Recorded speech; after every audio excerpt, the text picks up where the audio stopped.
Welcome, Jaan Tallinn.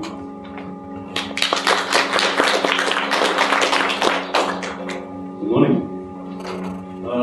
So as you heard, I have many affiliations, but I think in today's context, the most important one is my affiliation to Singularity Institute. And Singularity Institute people have known to be advocating to look before you jump when it comes to AGI, and so hence it's actually appropriate that I start with a quote from the president of Singularity Institute, Michael Wasser, because it actually nicely bridges the topic of AGI safety with the theme of our conference here, which is Living Forever. So you see why we are all getting excited about the very real possibility of finally conquering natural causes of death. We should not forget about the equally real possibility of dying in a man-made disaster.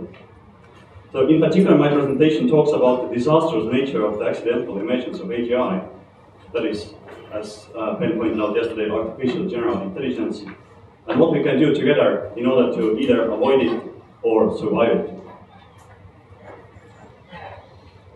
First, let's talk about predictable processes. Like this video of a chain of dominoes. Before I play it, look at the first frame and consider what will happen after the first domino falls. Ready? Let's watch the video.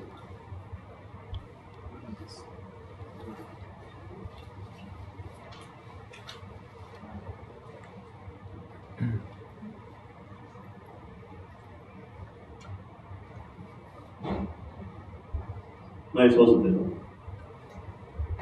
Now, assuming you were paying attention 30 seconds ago when I showed you the first frame of the video, this is what happened inside your brain. It immediately started modeling the process in order to predict how the dominoes would fall. Interestingly, in your head there were literally tiny falling dominoes, composed of neurons firing in domino-like patterns. Correspondingly, this is my brain 3 weeks ago when I was preparing for this presentation. It was modeling how your brains would react if I showed the domino video. My neurons performed a dance of depicting brains with tiny dominoes inside. As you can imagine, I could keep going on with this, because now your brains are thinking about my brain that was thinking about your brains. What this example illustrates is how powerful our brains are. They seem to be able to model any process, including the process of thinking, the process of thinking about thinking, and so on. Which reminds me that my wife, who's sitting there, has this unidirectional telepathy thing. Every now and then she asks me what I'm thinking, and also I'm supposed to report. However, when I ask her, so what are you thinking? I get back, well, I was just thinking about what you're thinking. Apparently, when a system has such universal modeling ability, mathematicians have a name for it. They call it Turing complete, after the famous English computer scientist Alan Turing. It seems possible that humans are the only animals on this planet who are Turing complete. In principle, we can model any abstract process in our head and form predictions about what will happen as a result. And one such process we can rerun in our head is evolution. If you think about it, it's really amazing. Evolution was chugging along on this planet for 4 billion years, and suddenly it produced a system called the brain of Charles Darwin. That system in turn managed to rerun a mini version of evolution, like a long chain of dominoes, and thereby understands the very process that produced itself. I consider that moment about 150 years ago the proof that creating human brains was a big mistake from evolution's perspective. Something no evolution in the right mind should do. I will come back to this point later in the talk. After Charles Darwin described evolution, anyone could model the process and see how it produced us. However, we can also one-up Darwin, take a step back and look at the bigger process in which evolution and humans are just two adjacent domino pieces. If we do that, we see that evolution was the result of self-replicators appearing on this planet, and humans in turn kicked off the process of technological progress. So we have 4 pieces so far in our model. Self-replicators, evolution, humans, and technological progress. But what is the next piece in the chain? To see this, let's look at where the technological progress is heading. Not long ago, humans used to be much better at chess than computers. That changed though on the 11th of May 1997 when IBM Deep Blue beat chess champion Garry Kasparov. Although computer chess has never made big headlines since, it continues to advance. Basically, if you are a human being today, 14 years later, even a mobile phone can beat you in chess. The next milestone. On October 8, 2005, 5 robot cars successfully complete the 200-kilometer race in Mojave Desert. So now computers can drive cars. 2008, a company called Boston Dynamics releases video footage of the 4-legged animal-like robot capable of traversing difficult terrain. 2009, the US Air Force commits to a strategic plan to replace human pilots with robots in 30 years. 2010, the so-called flash crash on the 6th of May, where the Dow Jones Index drops by an all-time record, only to recover within the next few minutes. The crash was caused by unintended consequences in the activity of stock trading robots. These robots now account for the majority of trading volume on the US stock market. The stock data company Nanax has published interesting pictures of this robot activity, like this picture here. MIT researcher Alex Wisner-Gross described the current situation on financial markets very saliently. He said that human traders are like plants that just stand still while carnivorous robots run circles around them. 2011. In February, IBM's Watson beats the best human Jeopardy players, Ken Jennings and Brett Rucker. And in October, Apple releases the first reliable voice recognition system in the mass market product. So now we live with computers that can understand what we say. Based on projections, before this decade is over, computers will be beating humans on the last traditional game that is so far resisted computer dominance, the ancient game of Go. So step by step, computers catch up to human competence and then proceed to utterly crush us in these domains. Which raises the question, what happens if computers outstrip us in all domains, including things like science, politics, programming? Are the domains that are so important that we must defend them as the last human bastions? The answer is yes. British statistician I.J. Good observed in 1965, and allow me to repeat his famous quote: "Let an ultra-intelligent machine be defined as a machine that can far surpass all the intellectual activities of any man, however clever. Since the design of machines is one of those intellectual activities, an ultra-intelligent machine could design even better machines. There would then unquestionably be an intelligence explosion, and the intelligence of man would be left far behind. Thus, the first ultra-intelligent machine is the last invention that a man need ever make." As a side note, I.J. Good's ultra-intelligent machine of course means the same thing as AGI. The term AGI just did not exist back in 1965. What this means in our model is that once computers reach our ability to design technology, the human-driven technological progress will be replaced by computer-driven intelligence explosion. Since computers would recursively benefit from such an explosion, they would rapidly become more and more powerful, possibly only stopped by the limits set by the laws of physics. The name of the American mathematician and sci-fi author Warren Winchie gave the product of such an explosion was powers. They are agents, or more likely just one agent, that vastly surpass the combined intelligence of all humankind. So these last two steps complete our model here. The model that I call intelligence stairway. It is a sequence of processes, technically known as optimization processes, where each one gives birth to the next, just like every falling domino causes the next one to fall. To recap, the processes were self-replicator starting evolution, evolution producing humans, humans starting technological progress resulting in AGIs, AGI sparking an intelligence explosion, and finally, we end up with powers controlling our planet. Now, if we assume that this model is correct, we can immediately draw several insights from it. First, evolution is not the glorious overarching process some people like to think it is. It's just a second step on the stairway, and not a very powerful one in the first place. The moment that humans crafted their first tools marked the start of the irreversible trend of replacing evolution with technological progress. You see, evolution is helpless against technology such as genetic engineering, synthetic life, and of course radical life extension. That is, inventions that disrupt the process of generations interlaced with natural selection. That is, That is what I meant when I said earlier that producing humans, and especially Charles Darwin, was evolution's biggest mistake. Second, the technological progress does not go on forever either. As the AGI will be our last invention, it is naive and careless to keep working on it with a typical technology development mindset, where we first create a crude version of the product and then refine it. We will not get the chance to refine AGI, since those refinements are no longer part of technological progress. Third, the overall trend is towards greater intelligence over time. Again, mathematicians would say towards greater optimization power, which is less ambiguous than intelligence but means the same kind of thing.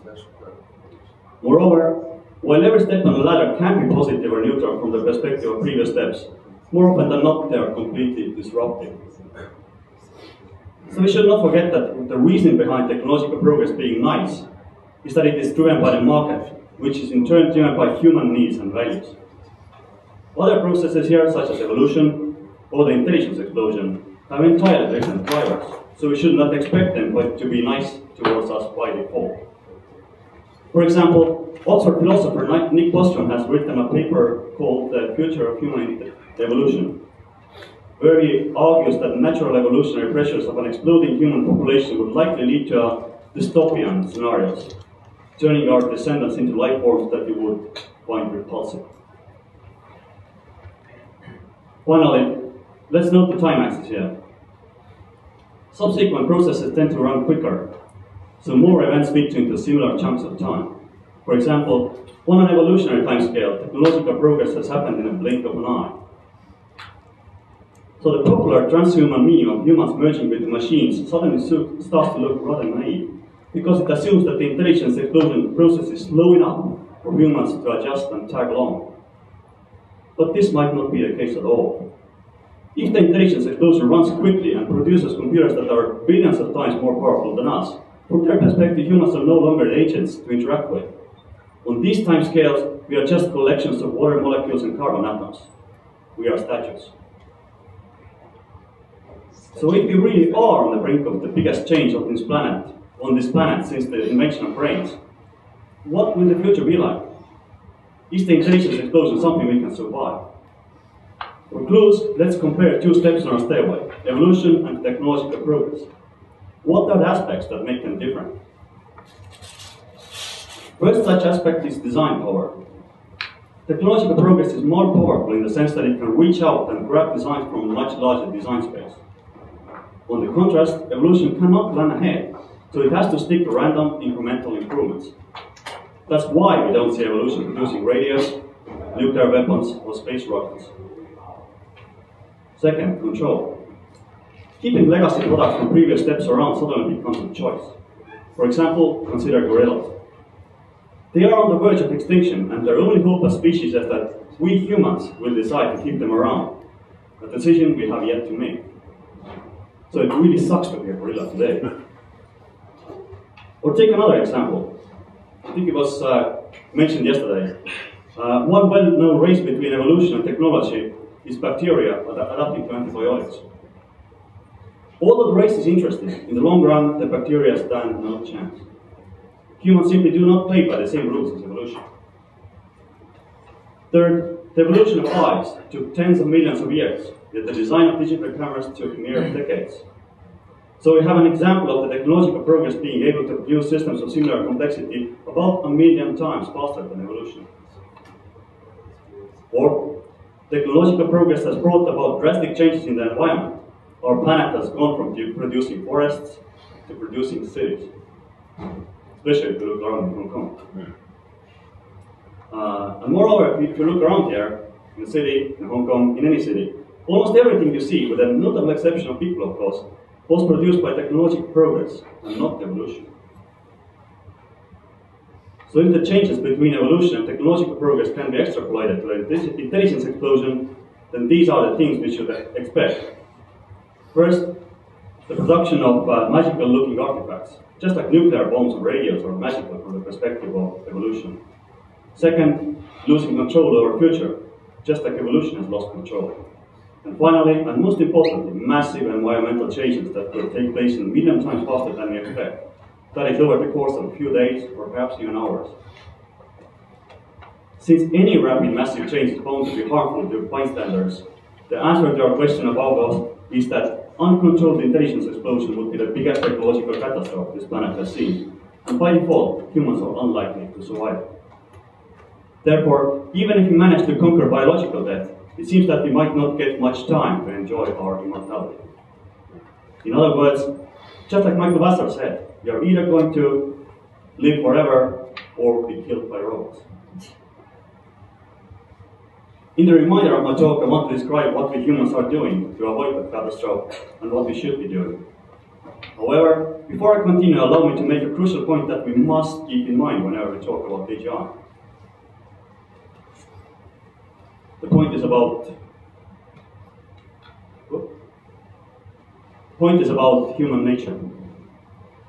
Although, like I said, we are capable of modeling any process, thereby driving technological progress and controlling the future, that's all a mere side effect. You see, evolution never optimized us for that purpose.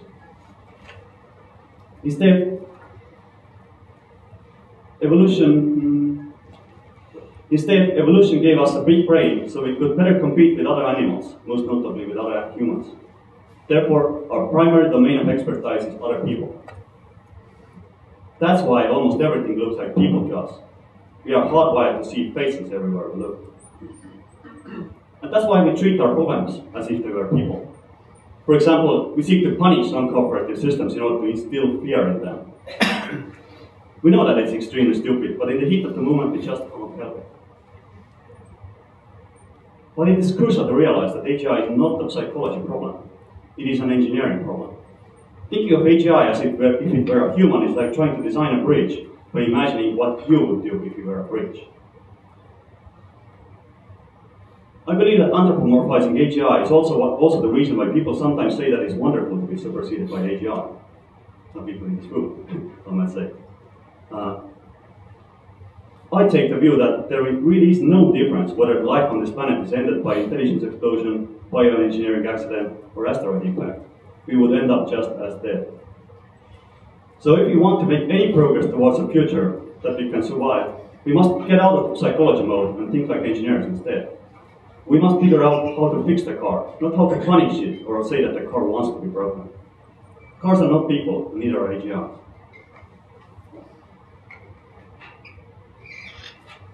Coming back to the AGI progress slide there, according to our model, we should start thinking about AGI space as a target with a disaster in the middle. So who are the people in the shooting range trying to hit the bullseye, and what are they thinking? Well, I have spent the last year traveling the world and talking to different AGI developers. I can report that they are all very nice and very smart people. However, there seems to be a fair amount of work left to do before we can feel safe. AI researcher Wei Dai once made the observation that if you plot the AI developers on a chart of their intelligence versus how dangerous they are, you get this inverted U-shape. On the left, we have AI developers who are not dangerous because they are not capable of hitting the center of the target. On the right, we have AI developers who are capable of doing it, but have realized that the biggest AGI problem is not how to make one, but how to avoid the resulting ecological catastrophe. Moreover, they know that extremely careful engineering is needed for this. You can't just apply some psychological hand-waving as humans typically do. In the middle, however, we have people who are smart enough to potentially create an AGI, but lack in either intelligence or motivation to consider the consequences. In my view, they are the ultimate Darwin Award nominees. That is, people who are engaged in an activity without realizing that this activity will kill them. Well, at this point, I must confess that I used to be such a potential Darwin Award nominee myself. I have been programming computers for 25 years, half of that developing games where AI has always been an important component. And it never occurred to me that there can be something inherently dangerous in making computers as smart as humans. Only after I started talking to AI researchers and philosophers 2 years ago, I realized where this process is heading. Therefore, I know firsthand that becoming enlightened on AI matters is not easy, because you have to suppress many of your inborn intuitions. So the practical conclusion here is that we need to work with AI developers in the Darwin Award zone and try to help them over to the enlightened zone, where they become safety conscious. Although I feel that I'm in a good position to do that, having seen both sides of the fence. Interestingly, this is actually something that everyone can help in. In October at the Singularity Summit in New York, I gave a talk explaining that people's motivations are usually a combination of three elements. A, personal interest, such as doing interesting work. B, social feedback. And C, the impact they will have on the future. In the context of AGI, we really want to increase the proportion of the third motivation. And one way of doing that would be to tap into the second motivation and apply social pressure to AI developers. Ask them if they are aware that they are working towards an ecological catastrophe, and point out that it's stupid to do so. In other words, it is embarrassing to be a Darwin Award nominee.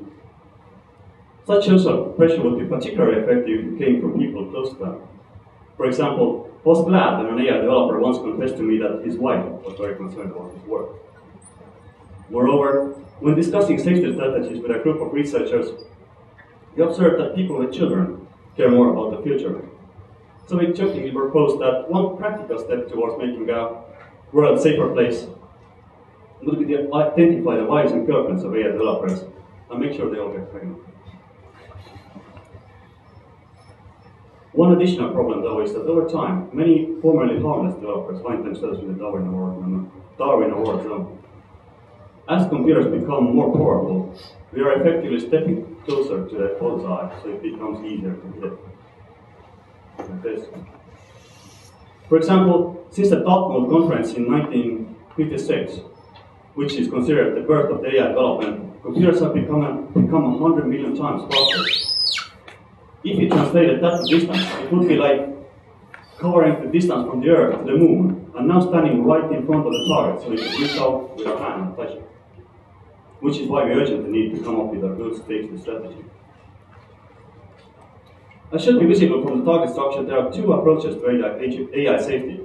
Either make sure that we are not going to accidentally hit the bullseye, or aim for the tiny speck in the center that corresponds to so-called friendly AI, which is to say an AGI that, in addition to being more powerful than us, probably has humanity's interest in mind as it goes through the intelligence explosion. More precisely, the idea with friendly AI is to engineer the trajectory of the intelligence explosion, so it is basically a smooth extension of the technological progress, and not something radically different or disruptive. This way we could hopefully avoid becoming obsolete as a result of similar mistakes that evolution made when it produced us. Of course, engineering friendly AI is insanely hard. One reason why it's hard is captured in this wonderful picture here by National Geographic. It shows the chimpanzee community mourning over one of their elders who has passed away. Look at it and bear in mind that they're witnessing animal behavior. Turns out that we value things like life, family, the environment, health, food, love, games, not because we are but because we are animals. AGI, on the other hand, is not an animal. It's just a program. So you have to painstakingly code in everything we value, and we are nowhere close to having an idea how to do that yet. The second reason why friendly AI is still out of our reach is that creating AGI is like firing a cannon. Once the intelligence explosion starts, we won't be able to intervene and make course corrections.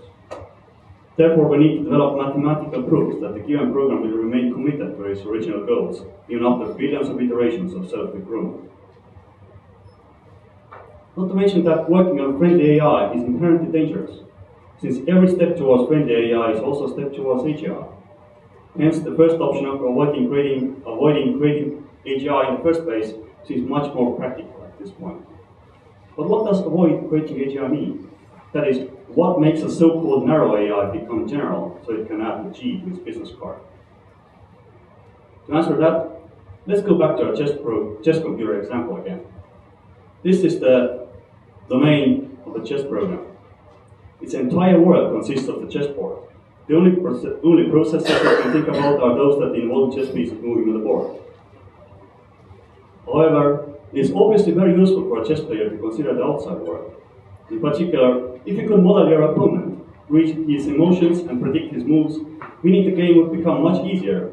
And as you can imagine, the game of poker would be an even better example here. Such a step from narrow and abstract domain of game rules to the domain of the real world is exactly what I mean by making a narrow AI more general. Therefore, if we want to avoid creating a full-blown AGI, we must make sure that critical domains remain that the AI is simply unaware of. For example, by ensuring that it will never have a concept of humans or agents in general. Interestingly, the most promising place I have come across to look for inspiration about how to isolate AIs in their narrow domain is Conway's Game of Life. It's basically a toy universe with 3 simple rules that specify the dynamics, its laws of physics, so to speak. At each turn, every cell on the grid here is turned on or off depending on the status of its immediate neighbors. And all the interesting moving figures you see are just emergent phenomena. Interestingly, Game of Life has been proven to be Turing complete, so any process can be simulated in it, given a sufficiently large board. So the idea with domain isolation is that we embed the AI in its own toy universe that evolves according to simple rules, and very importantly, we make the AI value those rules. What this means is that whenever the AI finds a glitch in the matrix, so to speak, that is a development that's not compatible with those rules, its imperative must be to shut down immediately. Using such toy world may sound computationally expensive, but it's actually not too bad if you consider that an offline computer is an instance of such a toy universe anyway, with a CPU instruction set functioning as its laws of physics. Of course, a natural question to ask at this point is that as we are talking about embedding toy universes in our own, what about our universe? What are the chances that we live in a toy universe that's embedded in a bigger one? I find this question highly fascinating and worthy of its own presentation. Given my time limits though, I'm just leaving this note as a food for thought. Of course, domain isolation is not the only idea that will make AI safer. It is just one example of a practical measure that has a non-trivial chance of working.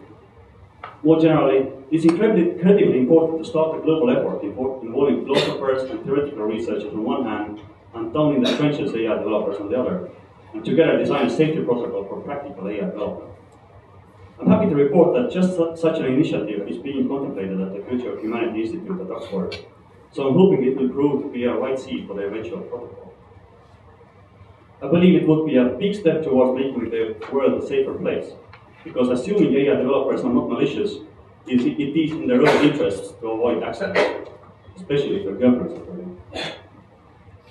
So to sum it up, if you view AGI as something that will replace human-driven technological progress with a computer-driven intelligence explosion, you can't escape the conclusion that it will be an ecological catastrophe by default. Second, we need to enlighten AI developers to help them out of the Darwin Award-nominated zone. And finally, we need to involve those enlightened AI developers in the upcoming global effort to prepare the practical safety protocol, while researchers work on the much harder problem of friendly AI.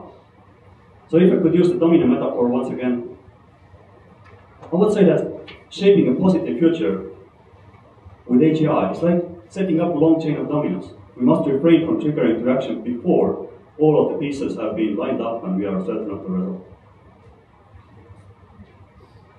Thank you.